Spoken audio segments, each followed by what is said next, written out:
এই দেখুন বন্ধুরা, এটা কিন্তু আমি চিংড়ি মাছ, এটা কিন্তু আমি ফেললাম না দোকানে, তো আপনারা ছাড়িয়ে নিতে পারেন, ফেলতে পারেন। আমি কিন্তু জাস্ট মাথা কোটে করে নিয়েছি।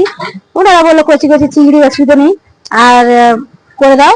এই জন্য দেখুন চিংড়ি মাছ, পেঁয়াজ চিংড়ি করে দিচ্ছে। দেখুন কাঁচা লঙ্কা, টমেটো আর চিংড়ি মাছ, এতে হলুদ নুন মাখিয়ে রেখেছি সবকিছু দিয়ে। আর এই দেখুন এটা কিন্তু দিয়ে দিলাম, দিয়ে এটা কিন্তু মাখিয়ে নিলাম রসুনটা, বুঝেছেন?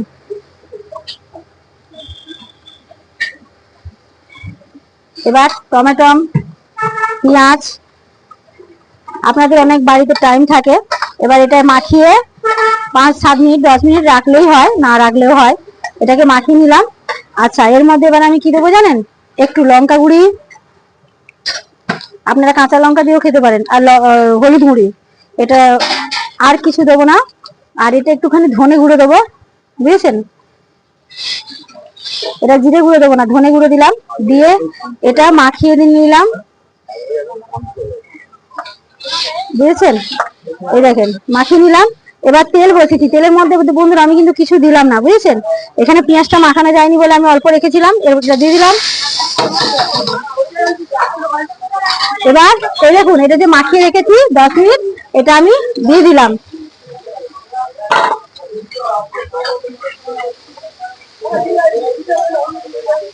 উনারা যে খাবেন, উনারা কিন্তু কাঁচা লঙ্কা খাবে না। এটাই কাঁচা লঙ্কা যদি কুচিয়ে করেন না, ফাটাফাটি এই রেসিপিটা লাগে, জানেন? রুটি দিয়ে খান, ভাত দিয়ে খান, সবকিছু দিয়ে খান, হেভি লাগবে, দারুণ লাগবে, বুঝেছেন? একটুখানি ধনে গুঁড়ো আর দিলাম। এটা কিন্তু এরকমই ভাজা ভাজা হবে, দেখতে থাকুন। ভাই নুনটা দাও তো। এই দেখুন, দেখেছেন বন্ধুরা, এটা কিন্তু দারুণ লাগে, জানেন? খেয়ে দেখবেন। আর কিন্তু কাঁচা যে চিংড়ি করবেন, এক ফোঁটা একটুখানি আদা রসুনের পেস্ট দিতে হয়, কেন?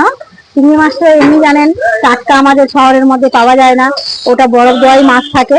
আদা রসুনের পেস্টটা দিলে আর লেবু দিয়ে মাখিয়ে রাখলে ও কোনো গন্ধ থাকবে না। আমি যে কাঁচা মাছটা মাখিয়ে করলাম, কোনো আপনি বুঝতেই পারবেন না, খেতে অপূর্ব লাগবে। অল্প তেল মশলায়, অল্পতে শর্টকাটে তাড়াতাড়িতে এটা কিন্তু রেডি হয়ে যাবে। দেখেন রেডি হয়ে গেছে, দেখবেন আমার কিন্তু এবার রেডি। এবার এটা দিয়ে ভাত খান, রুটি খান, পরোটা খান, যেটা ইচ্ছা দিয়ে আপনি এটা ব্যবহার করে খেতে পারেন। ডাল ভাতের উপরে ভাত খেতে পারেন, দারুণ লাগে। এটা কিন্তু খালি চিংড়ি মাছ আর পেঁয়াজ, দেখলেন আমি কি দিলাম? কিছুই দিলাম না। এটা কিন্তু হয়ে গেছে। এটা কিন্তু চিংড়ি মশলাদার ভাজা বলে, এটা কিন্তু ভাজা চিংড়ি, এটা মশলাদার চিংড়ি ভাজা বলে। খেতে কিন্তু সুস্বাদু, মানে খেতে দারুণ লাগে। আপনারা খেয়ে দেখবেন, ভালো লাগলে। আর ভালো লাগলে একটু লাইক আপাতত করবেন, যেটা আমার আরো ইচ্ছা হবে ভালো ভালো রান্না দেখানোর। দেখি আবার কালকে আমি কি দেখাতে পারি। এই বলে আমার এই চিংড়ি মাছ ভাজা রেসিপি একদম রেডি, বেশি তেল মশলাও লাগে না। দেখেন খুব সুন্দর শর্টকাটে একদম রেসিপি রেডি। সবাইকে টাটা, সবাই ভালো থাকেন, সঙ্গে থাকেন। এই বলে শেষ করে দিলাম আজকের মতন এইটা। কালকে আবার দেখি কি দেখাতে পারি।